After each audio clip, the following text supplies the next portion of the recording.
That year, in Dusty Pass, people didn't like sunsets. The sun went down too beautifully, and it made the town look honest, though it wasn't. By day, they smiled. By evening, they counted money. By night, people vanished. And in the morning, everyone said that's just how the West works. The wind wipes tracks away faster than memory can get scared. The main man's name was Ethan Crane. He wasn't a gunfighter, and he wasn't a sheriff. He was the kind of man who mended saddles, shot other people's horses, and noticed little things. In towns like this, they usually don't. They like people who notice little things, because little things lead to big questions, and big questions lead to a grave. It started with an object that should never have come back. At dawn, Ethan found a dirty pouch on the threshold of his workshop. Inside lay a harness bell, small, brass, dented, as if someone had struck it with a stone. Ethan recognized it at once. It was Lewis Downs' bell, the teamster they'd buried 3 days ago. Lewis had died by accident. They found him outside town with his skull split and his money gone, and a torn strap lay nearby as a convenient explanation. They buried him fast, without extra questions. The town knew how to bury fast. That bell could have ended up anywhere but not at Ethan's door. Lewis was cautious and superstitious. He always set a bell on the bridle, frightened bad luck away. If the bell had returned, it meant bad luck had decided it wasn't afraid anymore. Ethan picked up the pouch, glanced down the street, and saw someone across the way snap his eyes aside. Not a child, not a drunk, a grown man with hands used to reins and weapons. That look wasn't curiosity, it was a check, as if Ethan had just signed an invisible paper. Ethan shut his workshop door, and for the first time in a long while, felt the air inside wasn't protection. In the quiet he could hear wood creak, dust whisper in a shaft of light, a dog barking far off, and in every sound he heard a sign. Someone had already decided Ethan would become part of a story. He tried to work, but his hands wouldn't obey. One thought kept circling. Lewis had been buried, yet his thing wasn't in the ground, which meant either someone opened the earth or Lewis never went into it. Either way, it meant a will stronger than death. By noon, the main street stirred. A convoy was entering town. One people had waited for too long and wanted too badly. 5 wagons, guards in gray coats, horses foaming at the mouth. On the first 2 wagons were flour barrels and crates of nails. On the last one's chests, under canvas, that folks had been whispering about all spring. The whisper was simple. Silver! Too much silver for little Dusty Pass. Ethan noticed something wrong before the convoy even stopped at the banker's office.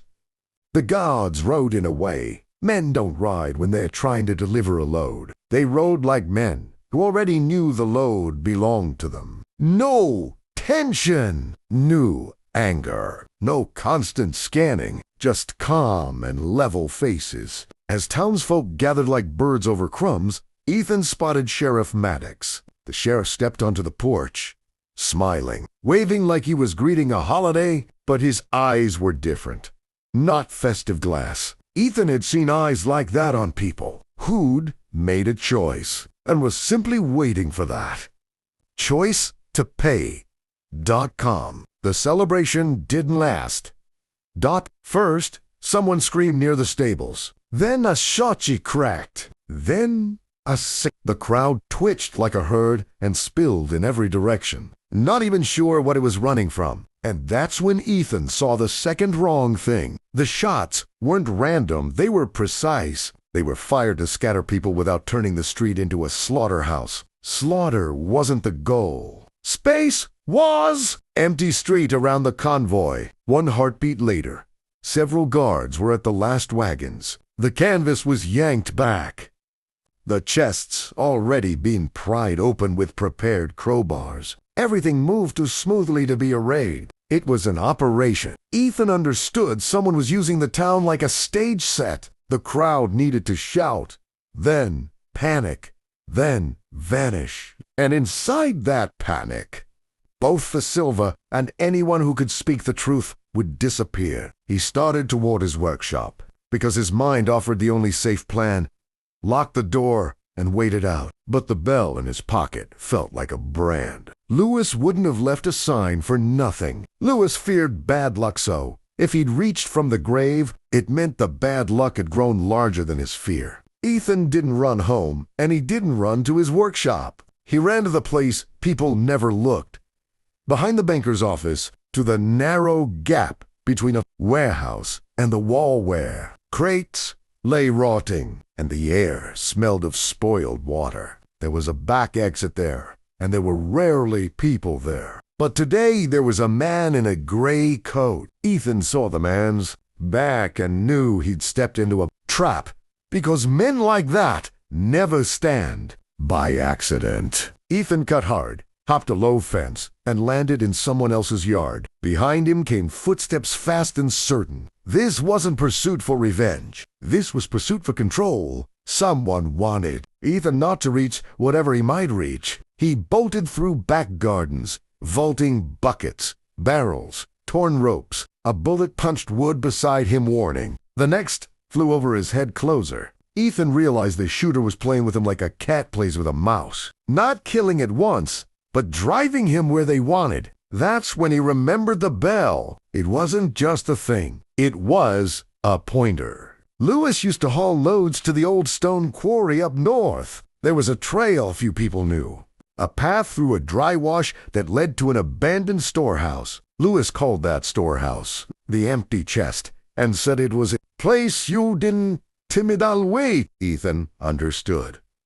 If the bell had found him, the answer was in the empty chest. He changed direction, slipped out of the yards into an empty side lane lined with sheds. The pursuer's footsteps drew nearer. Another shot snapped behind him. The bullet hit dirt so close, dust burst into his face. Ethan stumbled but didn't fall because fear gives bad advice. And falling here was the same as dying. He made it to the dry wash. He slid down, tucked behind rocks. The footsteps stopped above him. Someone stood at the rim and didn't hurt. Silence thickened like cloth. Then a small stone rolled down, not by accident, but like a test. Ethan understood. They hadn't lost him. They'd marked him. He ran farther down the wash and, minutes later, reached the quarry. The abandoned storehouse truly looked like an empty chest. A crooked door, rusted hinges, a dark gut. Inside it smelled of old tar and mice. Ethan shut the door behind him and saw something that shouldn't have been there. Fresh boot prints. Not dust-caked.com. Fresh. His heart dropped. People had been here. Maybe they were still here. He moved carefully, trying not to make noise, and found an iron hatch in the floor covered by boards. The hatch was too new for a building this old. Ethan pulled the boards aside and lifted the lid. Cold, wet air breathed up from below. In the darkness, something metallic flashed. Ethan climbed down. In the cellar were chests. The same chests that were supposed to be on the convoy. The silver hadn't been stolen on the street. It had been moved here ahead of time. On the street it had been turned into theater so it would look like a robbery. Ethan took a step back, because the understanding was more dangerous than any bullet. It meant the sheriff, the banker, and the guards were one hand, and the town just extrust, who would never be told the truth. But the real truth waited deeper. In the corner of the cellar was another door knot. A storeroom door, but a jail door. Thick, with a bolt. Ethan came closer and saw fresh scratches on the lock, as if someone had tried to claw their way out with nails and a blade. He slid the bolt back. The door opened with a groan. Inside, in a cramped stone cubby, lay a man alive. Face bruised, hands bound with straps around his neck mucks. Like a rope, Ethan recognized him instantly. Lewis down. Lewis stared like he no longer believed in rescue, yet his eyes still clung to the light like a drowning man to air. He was too weak to stand, but he was alive, which meant the funeral had been a lie, which meant The town had buried an empty coffin. Ethan understood why the bell had been brought to him. It was a mark. Someone wanted Ethan to find Lewis. But who would risk exposing a conspiracy? The answer came at once along with the sound upstairs. A board creaked, then another. Someone had entered the storehouse. Ethan froze. The air turned colder, not from wind, but from danger close enough to breathe. He understood.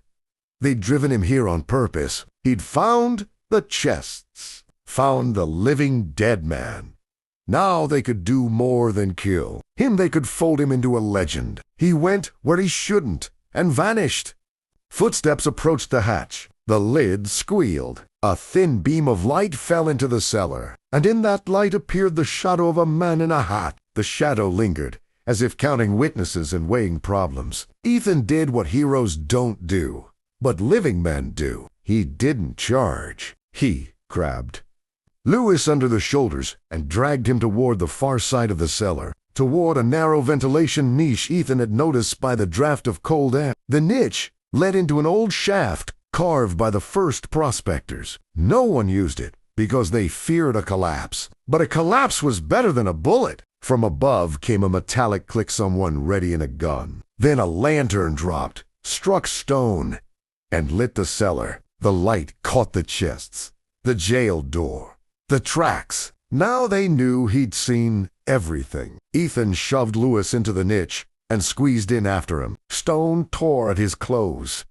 His breathing got loud. Behind them came steps, then a shot. The bullet hit rock so close, sparks spat into Ethan's face. He half blinded for a moment, but kept crawling. The shaft was tight as a coffin. Ethan felt the walls pressing from all sides. He dragged Lewis, and every yard became a fight. Voices echoed behind, but he couldn't make out words' only intent. They were closing in. At one point, the shaft widened and spilled into the dry wash behind the quarry. Ethan crawled out, hauled Lewis after him, and looked back. The storehouse stood in the distance, and silhouettes flickered in its doorway. Ethan understood that running the road meant death. They'd catch him on horseback. There was only one move that could break their certainty, bring the problem back into town. He dragged Lewis toward Dusty Pass, but not by the main road, by a brush-lined trail. The sun was already leaning toward sunset. Time was against him.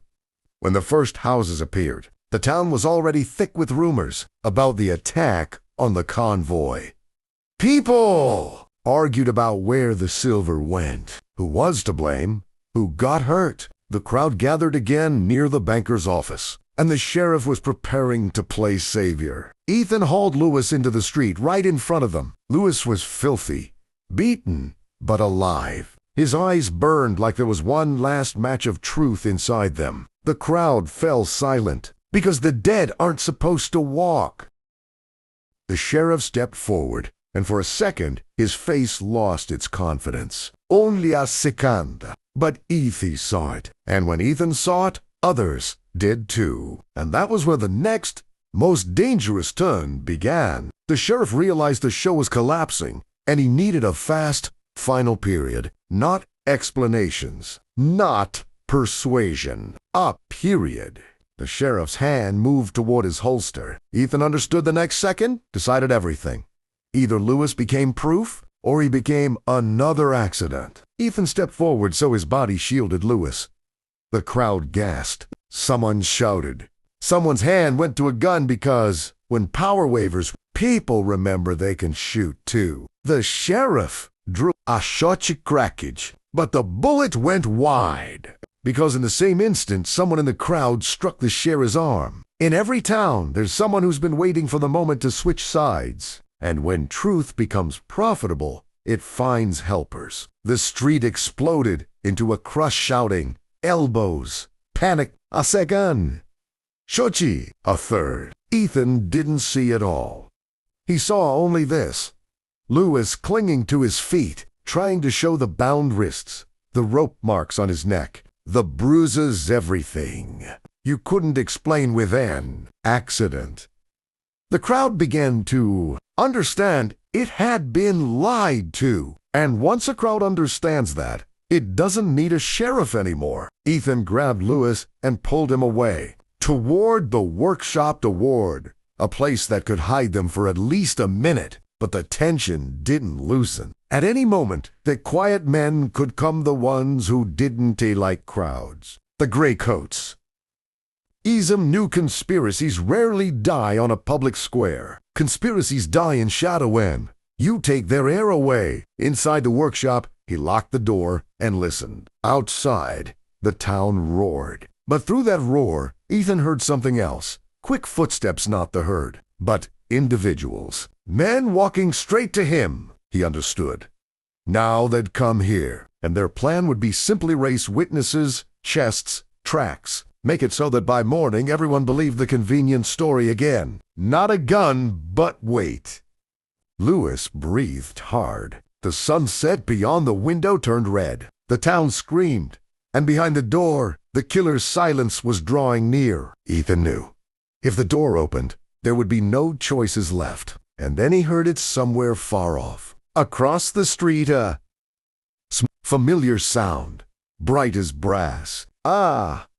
Bell. Someone was leading a horse. Someone was being led away. Or someone was being led here. Ethan understood the story wasn't finished, because in Dusty Pass, even the truth didn't arrive as salvation. It arrived as the next danger. And sometimes, to survive, you didn't have to win. You just had to last until morning, so the wind wouldn't erase the tracks before people did.